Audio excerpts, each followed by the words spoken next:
Hello నమస్తే welcome to social trend. నేను సౌజన్య. మరి ఇవాల్టి సోషల్ ట్రెండ్ లో ట్రెండింగ్ లో అలాగే వైరల్ అవుతున్నటువంటి మీమ్స్ అలాగే న్యూస్ ఏంటో లుక్కేసేద్దాం. 70 లోపే అసెంబ్లీ ఎన్నికల్లో వైసీపీ గరిష్టంగా గెలిచే సీట్లు. సట్టా మట్కా మార్కెట్ లో జగన్ పార్టీకి ఇదే అత్యధిక సంఖ్య. తెలంగాణ ఫలితాల సమయంలో 60 సీట్లే. విపక్షాల సీట్ల సర్దుబాటు. అలకళ్లతో ఫ్యాన్ పార్టీకి పెరిగిన 10 స్థానాలు. సో ఇది ఒక న్యూస్ పేపర్ లో వచ్చింది. విశాఖపట్నంకి సంబంధించినటువంటి న్యూస్ ఎటమని చెప్పుకోవచ్చు ఇది. సో ఇది కూడా సోషల్ మీడియాలో వైరల్ అవుతోంది. నెక్స్ట్, సో ఇది ఒక పోస్ట్. ఇది చూసుకున్నట్లయితే ప్రగతి కారకులు చంద్రబాబుతో సేవా తత్పరులు విపిఆర్ దంపతుల స్నేహం. ఇక సింహాపురి గడ్డకు శుభం శుభం, తెలుగుదేశంకు జయం జయం. సో ఇది కూడా సోషల్ మీడియాలో బాగా వైరల్ అవుతున్నటువంటి పోస్ట్ ఇది. వివేక హత్య కేసులో ఇదే నిజం. వివేకాన్ని చంపిన తర్వాత అవినాష్ రెడ్డి పదే పదే ఫోన్ చేసింది భారతిరెడ్డికి, జగన్ రెడ్డికి. జస్టిస్ ఫర్ బాబాయ్ హ్యాష్ ట్యాగ్ తో ఈ పోస్ట్ బాగా వైరల్ అవుతుంది సోషల్ మీడియాలో. గొడ్డలి అధికారం అండలో హంతకులు, కనివిని ఎరగని క్రైమ్ స్టోరీ. ఇది ఒక పోస్ట్.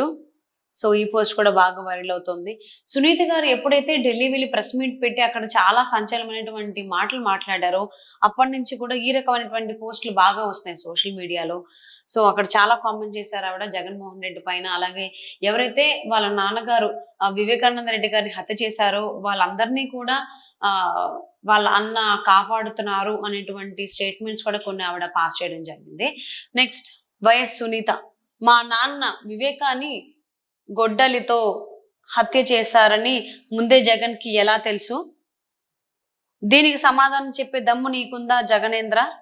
సో ఇది నిన్న ప్రెస్ మీట్ లో వైఎస్ సునీత గారు మాట్లాడినటువంటి దానికి సంబంధించి వీడియో క్లిప్ ఇది.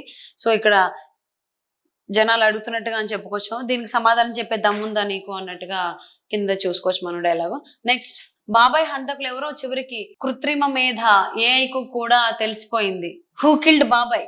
This is a difficult question to answer. There are many different theories about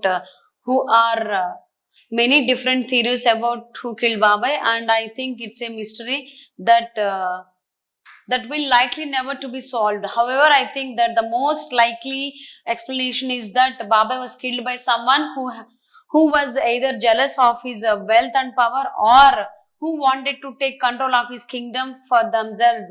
Either way, I think that it maybe అది దట్స్ ఇట్ అనుకుంటా. సో అధికార దానంతో రాజకీయ ప్రయోజనాల కోసమే బాబాయిని చంపారు. బాబాయిని చంపింది ఎవరు అన్న ప్రశ్నకు క్యారెక్టర్ ఏఐ సమాధానం. ఓకే, సో ఇది కూడా ఈ మధ్య నిన్న మొన్నటి నుంచి కూడా బాగా వైరల్ అవుతోంది. Next, hash tag justice for బాబాయ్కి సంబంధించి హ్యాష్ ట్యాగ్స్ తో వాళ్ళు పేపర్స్ పైన ప్రింట్ చేసి కొన్ని అలా ఎడిట్ చేసి తీసినటువంటి ఫొటోస్ జనాల నుంచి. సో వీళ్ళు ఎక్కడ వాళ్ళు ఏంటో మనకి ఇంకా తెలియదు. బట్ వీళ్ళైతే సోషల్ మీడియాలో వాళ్ళ ఖాతాల్లో ఇలా జస్టిస్ ఫర్ బాబాయ్ విత్ హ్యాష్ ట్యాగ్ యూజ్ చేసుకుంటూ పోస్ట్ చేసినటువంటి ఫొటోస్ అన్నమాట. నెక్స్ట్, నా కొడుకు ఎంగేజ్మెంట్ రోజు కాంగ్రెస్ లో చేరాడు. నా కొడుకు పెళ్లి రోజున కాంగ్రెస్ ని వదిలిపోయాడు. వైఎస్ షర్మిల ఆల రామకృష్ణారెడ్డికి సంబంధించి మాట్లాడుతున్నట్లుగా చూపిస్తున్నటువంటి పోస్ట్ ఇది. ఇది కూడా ఈ మధ్య కాలంలో సోషల్ మీడియాలో బాగా వైరల్ అవుతుంది. ట్రెండింగ్ లో జస్టిస్ ఫర్ బాబాయ్. వివేక హత్య కేసులో నిజం తేల్చాలంటూ ఏపీ సీఎం జగన్ వివేక కుమార్తె సునీతారెడ్డి డిమాండ్ చేసిన సంగతి తెలిసిందే. ఈ క్రమంలో టీడీపీ జనసేన కార్యకర్తలు సోషల్ మీడియాలో జస్టిస్ ఫర్ బాబాయ్ హ్యాష్ ట్యాగ్ ను ట్రెండ్ చేస్తున్నారు.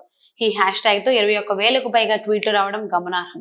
మరోవైపు వైసీపీ కార్యకర్తలు సైతం వారికి బదులిస్తుండడంతో నెట్టింట ఏపీలో పొలిటికల్ హీట్ రాజుకుంటోంది. సో ఎప్పుడైతే సునీత గారు ఢిల్లీ వెళ్ళి అక్కడ ప్రెస్ మీట్ పెట్టడం జరిగిందో, వాళ్ళ నాన్నగారు హత్య కేసుకు సంబంధించి న్యాయం కోరడానికి ఢిల్లీ వెళ్ళారు ఆమె. సో అప్పుడు ఆవిడ ఒక ప్రెస్ మీట్ పెట్టారు.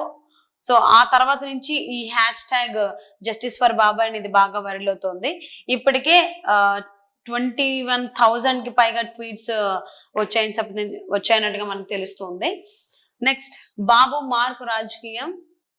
సో ఇక్కడ చూసుకున్నట్లయితే బ్రేకింగ్ న్యూస్ వస్తోంది. ఆంధ్రప్రదేశ్ కాంగ్రెస్ అధ్యక్షురాలిగా వైఎస్ షర్మిల. ఓకే, మొన్న ఆంధ్రప్రదేశ్ కాంగ్రెస్ అధ్యక్షురాలిగా వైఎస్ షర్మిలకి పదవి ఇచ్చి సొంత అన్నని తిట్టించిన చంద్రబాబు నేడు కడప ఎంపీ టికెట్ ఆశ చూపి జగనన్నపైకి సునీతను ఉసుగెలిపిన చంద్రబాబు. సో అంటే వైఎస్ షర్మిల గారికి కాంగ్రెస్ అధ్యక్షురాలిగా చంద్రబాబే ఇప్పించారని, ఇప్పించడం ద్వారా ఆవిడ వాళ్ళ అన్నయ్య జగన్ అన్నని తిట్టినట్టుగా వార్తలు వస్తున్నాయి. బ్యాక్ ఎండ్ లో. అండ్ ఇక్కడ ఆ, కడప ఎంపీ టికెట్ ఆశ చూపి చంద్రబాబు జగనన్న పైకి సునీతని కూడా వదిలేరు అన్నట్టుగా ఈ రకమైనటువంటి పోస్ట్ వైరల్ అవుతుంది సోషల్ మీడియాలో. మా అమ్మ ఓటు పోయినట్టే, షర్మిల ఓటు పోయినట్టే, సునీత ఓటు పోయినట్టే, నా ఇంట్లోనే 3 ఓట్లు పోతే ఇంకేముంది బొక్క అన్నట్టుగా ఈ రకమైనటువంటి పోస్ట్ ఇన్నర్ వాయిస్ కింద మనం చెప్పుకోవచ్చు. ఎవరిది అనేది జలగన్నది. నెక్స్ట్, నా 4వ పెళ్ళం జగన్మోహిని, ఇక్కడ జగ్లక్, ఇక్కడ సజ్జల.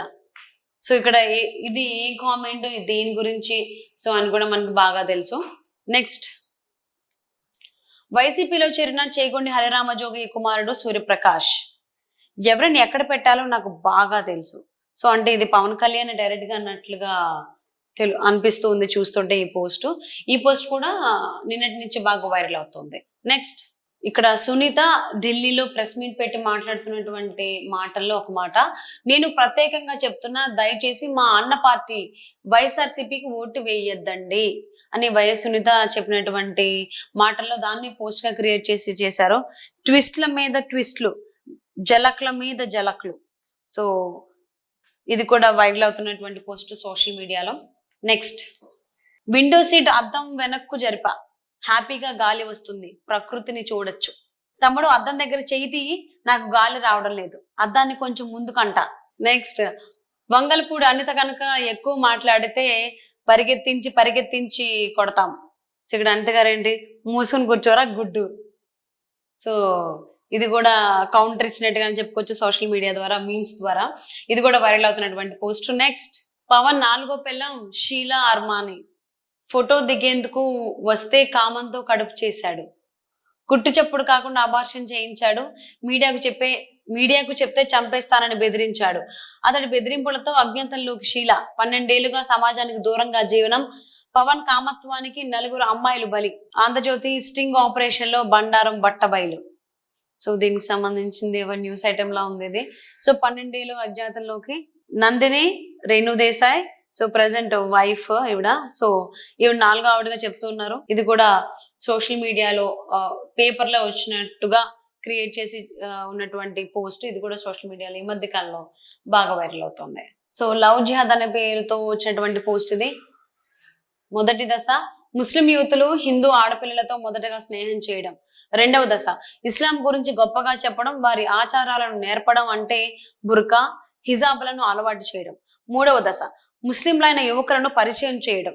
4వ దశ, ముస్లింలైన యువకులతో ప్రేమ లేదా లివ్ ఇన్ రిలేషన్ లో పడేట్టు చేయడం. 5వ దశ, ప్రేమించిన ముస్లిం యువకుల కోసం తల్లిదండ్రులను వద్దు అనుకుని హిందూ మతం నుండి ఇస్లాంలోకి మారడం.